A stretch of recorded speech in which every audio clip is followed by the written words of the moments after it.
ഇന്ന് ദുഃഖവെള്ളിയാണ്.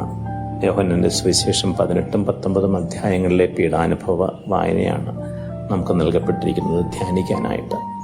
ദൈവം മരിക്കുന്ന ഓർമ്മയാണ് ദുഃഖവെള്ളി. അതൊരു വിരോധാഭാസമല്ലേ?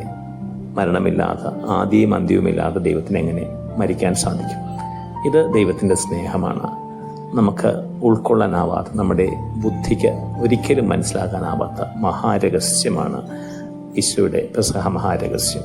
വിശ്വാസത്തിൻ്റെ കണ്ണുകളിലൂടെ നിനക്ക് നോക്കിക്കാണാം അതിമാത്രം നിന്നെ സ്നേഹിച്ച ഒരു ദൈവമുണ്ടെന്ന്. നിനക്ക് പകരക്കാരനാവുകയായിരുന്നു ദൈവം ചെയ്തത്.